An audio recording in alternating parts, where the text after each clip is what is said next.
ರೈತ ಸಂಘಕ್ಕೆ, ಹಸಿರು ಸೇನೆಗೆ ಜೈ ಜವಾನ್ ಜೈ ಕಿಸಾನ್. ಏನು ಇವತ್ತು ರಾಯಬಾಗ್ ತಾಲೂಕಿನ ಯಡ್ರಾವ್ ಫ್ಯಾಕ್ಟ್ರಿ ಶಿವಶಕ್ತಿ ಶುಗರ್ ಸಕ್ಕರೆ ಕಾರ್ಖಾನೆ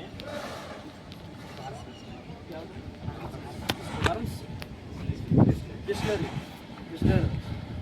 ಇವೆರಡು ಫ್ಯಾಕ್ಟ್ರಿಯಿಂದ ಫ್ಯಾಕ್ಟ್ರಿಗೆ ವಾಯು ಮಾಲಿನ್ಯ ನಿಯಂತ್ರಣ ಮಂಡಳ ಈ ಒಂದು ಗಾಡಿ ಬಂದೈತಿ ಇವತ್ತು. ಇಲ್ಲಿ ಇವರು ಸರಿಯಾದ ನಿಯಮಾವಳಿ ಪಾಲಿಸದೆ ಇಲ್ಲಿ ಅವು 3 ಬಾಯ್ಲರ್ ಚಾಲೂ ಮಾಡ್ದ, ಅದನ್ನು ಟೆಸ್ಟಿಂಗ್ ಮಾಡೋದಾಗಲಿ ಮತ್ತು ರೈತರಿಗೆ ಗೊತ್ತಿಲ್ಲದ ಟೆಸ್ಟಿಂಗ್ ನೀವು ಮಾಡಬೇಡ್ರಿ 3 ಚಾಲೂ ಮಾಡ್ರಿ ತಂದಾಗ ಹೊರಗಡೆ ಹೋಗಿ ಅದನ್ನು ಎಲ್ಲೋ ಅಂತಂದ್ರೆ ಲಿಫ್ಟು ಟೆಸ್ಟಿಂಗ್ ಮಾಡ್ಕೊಂಡು ಹೋಗೋದು ಇಂಥವೆಲ್ಲ ಈಗ ಸುಮಾರು ಸಂದರ್ಭಗಳು ಈಗಾಗಲೇ ಮಾಡ್ಕೊಂಡು ಬಂದಾಗ ಚಾಲೂ ಅದಂದ್ರೆ ಅವರ ಇವತ್ತು ದಿನ ನಮ್ಮ ರೈತ ಅಂತಂದ್ರೆ ಇವರು ಹಿಂಗಿನ ಸಮಸ್ಯೆ ಆಗತ್ತಿ ಮತ್ತು ಬಾಯ್ಲರ್ ಒಂದೇ ಚಾಲೂ ಮಾಡಿ ಟೆಸ್ಟಿಂಗ್ ಮಾಡಿದಾರೆ. ಅದಕ್ಕೆ ಬರ್ರಿ ಅಂದಾಗ ಇಲ್ಲಿ ನಾವು ಈಗ ಬಂದ ಟೈಮ್ದಾಗ ಅವ್ರಿಗೆ ಸರಿಯಾಗಿ ಮಾಹಿತಿ ಇಲ್ಲ.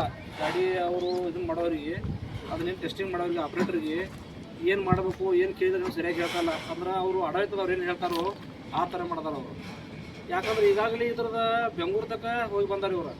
ಅದ್ರ ಸಲುವಾಗಿ ಯಾಕಂದ್ರೆ ಎಲ್ಲ ಸುತ್ತಮುತ್ತ ರೈತರು ಬೆಳೆಗಳದಾಗ ಬಿದ್ದಾಗಲಿ ಮನೆಗಳದಾಗ ಜನರು ಇಲ್ಲಿ ಗಾಡಿ ಮೇಲೆ ಹೋಗ್ಬೇಕಾರೆ ಅವರು ಸ್ಪೀಡ್ ಹೋಗೋಂಗಿಲ್ಲ, ಜಾಸ್ತಿ ಸ್ಪೀಡ್ ಕಣ್ಣಾಗಿ ಬಿದ್ದು ಮಾಡಿ ಸಮಸ್ಯೆ, ಎರಿಗಳು ನಾಸು ಎಲ್ಲ ದನಗಳು ಕುಡಿನೀರು ಸಮಸ್ಯೆ, ಹೀಗೆಲ್ಲ ರೋಗ ರುಜಿನದಿಂದ ದನಗಳು ಕರುಗಳು ಮೇವು ತಿಂದ್ರೆ ಭೀ ರೋಗ ರುಜಿನಗಳ ಮ್ಯಾಗ ದನಗಳು ಸಾಯೋದ, ಹೀಗೆಲ್ಲ ಈ ಸುತ್ತಮುತ್ತ ಇರುವಂಥ ರೈತರಿಗೆ ತುಂಬ ತೊಂದರೆ ಐತಿದ್ರಿಂದ ಇಷ್ಟು ತೊಂದರೆ ಐತೆ. ಇವರು ಏನು ಫ್ಯಾಕ್ಟ್ರಿ ಚೆನ್ನಾಗಿ ಅಲ್ಲಿಂದ್ರೆ ಇವರೆಲ್ಲ ರೈತರು ಸುತ್ತಮುತ್ತವ್ರು ಹೇಳಿದ್ರೆ ಮಾಡಿದ್ರು ಇನ್ನೂವರೆಗೆ ಅವ್ರಿಗೇನು ಪರಿಹಾರ ಕೊಟ್ಟಿಲ್ಲ. ಮತ್ತು ಅದ್ರ ಬಗ್ಗೆ ಏನು ಬಾಯ್ಲರ್ದಿಂದ ಬರುವಂಥ ಹುಗಿ ಅದು ಕಡಿಮೆ ಪ್ರಮಾಣ ಬರುವಂಗೆ ಅದ್ರ ಬಗ್ಗೆ ನಿಯಂತ್ರಣ, ಅದ್ರ ಬಗ್ಗೆ ಏನೋ ಟೆಕ್ನಿಕಲ್ ಹುಡುಕಿ ಅದನ್ನು ಸಣ್ಣ ಪ್ರಮಾಣದಾಗ ಹೋಗುವಂಥದ್ದು ಏನು ಮಾಡೋದಿಲ್ಲ.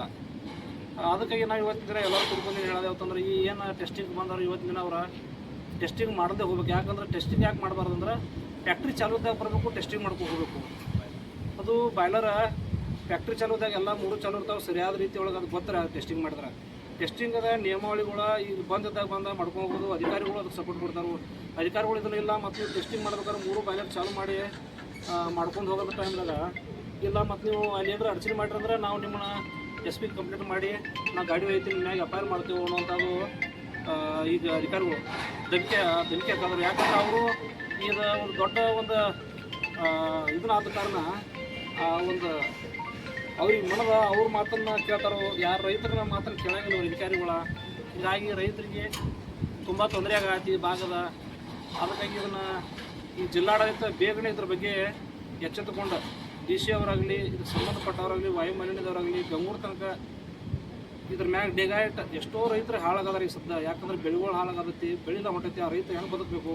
ಮೊದಲ ಬೆಳೆದ ಬೆಳೆಗೆ ಬೆಲೆ ಇಲ್ಲ, ಪ್ರಕೃತಿ ನಾನಾ ಕಾರಣದಿಂದ ರೈತ ಒಳಗದನು. ಅದ್ರಾಗ ಇಂಥವ್ರಲ್ಲ ಎಷ್ಟೋ ಫ್ಯಾಕ್ಟ್ರಿ ಒಳಗವು, ಎಲ್ಲ ಕಡೆ ಭೀ ನಿಗಾ ವಹಿಸ್ಬೇಕು. ಆದರೆ ಅದರಂತೆ ಇಲ್ಲಿ ಅಂತೂ ಸುಮಾರು ಭಾಳ ಬೆಳೆಗಳ ಹಾನಿಗೈತಿ.